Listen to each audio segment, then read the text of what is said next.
I want to talk to you today about a war that was going on the time that Schubert lived. It was a war that was very hotly fought in Germany, but it was being fought throughout Europe, and it was between rationalism and something else. Rationalism is basically a theory that deifies reasoning. Reasoning is divine, and the reasoner, therefore, can be identified with God by virtue of the reasoning. This is, in a sense, the ticket to tyranny, because to identify the reasoner with God identifies the power person, the person with the power, with God himself. It defines the ethic as whatever that reasoner decides he wants to do with his power. Rationalism then is opposed to a different vision of reality. The different vision of reality sees reality as consisting of dynamics, tensions between transcendence and immanence. It sees reasoning as immanent, and nothing that reasoning can do can make it ascend to the level of transcendence, which is irreplaceably above immanence. So there was this battle going on, and it was actually a battle between a kind of slavery to the powerful on one hand, and a recognition in the individual of this ability to transcend power and find reality in a higher world altogether. So what I'd like to do is to show you how, in a particular work of Franz Schubert, this war was the center of his thought, and I'd like to develop a little bit what he thought about it. The Piano Sonata in E flat for 4 hands is the piece that we'll be considering. It's Deutsch 823. It was composed in 1825. And what we have here in the first movement is a poem that was inspired by Ernst Schulze, Ewige Liebe, Eternal Love. And Ernst Schulze, as you know from other pieces that he inspired for Schubert, Ernst Schulze was himself inspired by Persian poetry, by the love for a beloved. This beloved, a feminine reality, a divine bride, who is the bride of God, the bride of all wisdom. And so Ernst Schulze wrote the poem, and it goes, strings sound in the evening stillness. From so far away bring my dream back to me. I hear the music in swelling harmonies, filling the halls with sounds of love.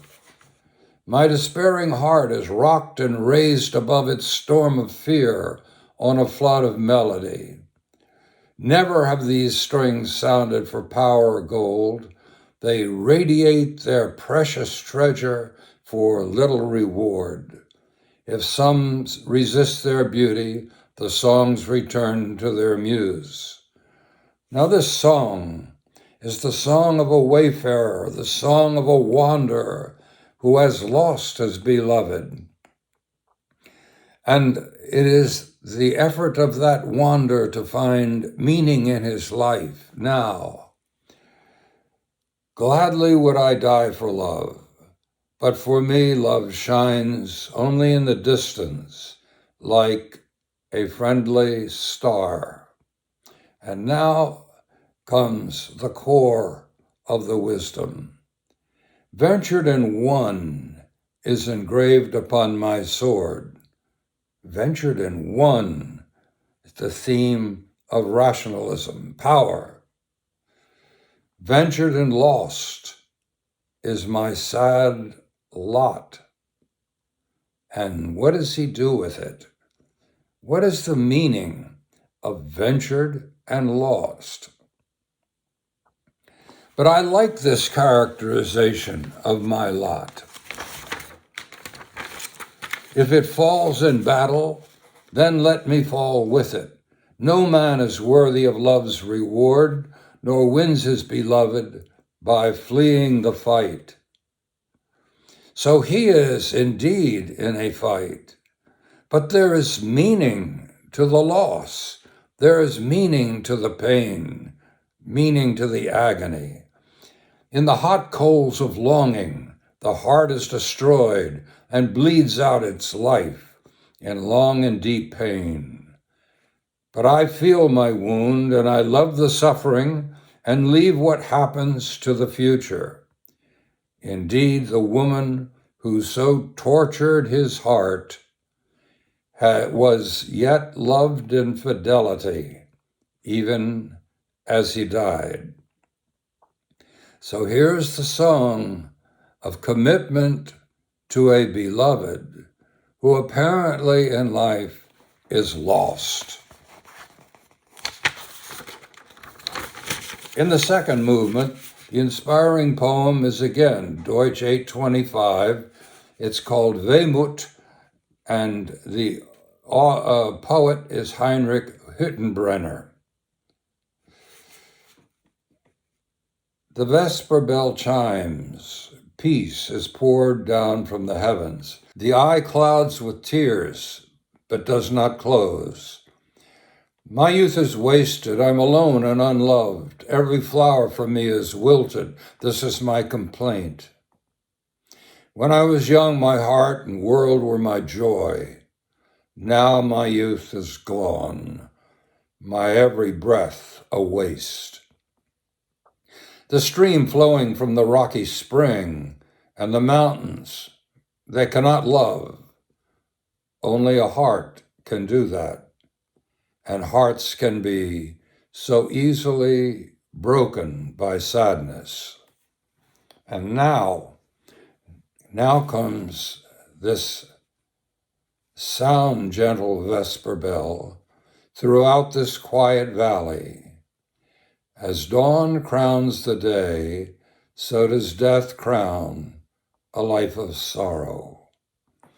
So Schubert ends this second movement with the idea that death is the beginning of something new. And that new thing is introduced by the life of sorrow. Finally, in the third movement, the inspiring poem is Flucht, Flight, by Karl Lappe, and the Deutsch number is the same as the others, Deutsch 825. Remember, the piano sonata's Deutsch number was 823. So all of this poetry is almost contemporaneous with the creation of the piano sonata. I want to live out of doors. Death dwells enclosed in a box. What's this? After all of this meditation on agony, this meditation on the sadness caused by failure to hold his beloved, all of a sudden, he is expressing a desire for freedom. Why? First movement suggested that rationalism is actually an enslaving reality. It enslaves you to the man of power. It enslaves you to the tyrant. It is only this orientation to transcendence that is above all earthly power. This is the core of freedom, and this is what he commits himself to in this final movement. Hurry then, run outside before the heart slows. I need the light and the space. I want to live out of doors in the freedom of nature. Dear bird, let us both fly away from this, from these chains, fly away from this prison, driven aloft by nature.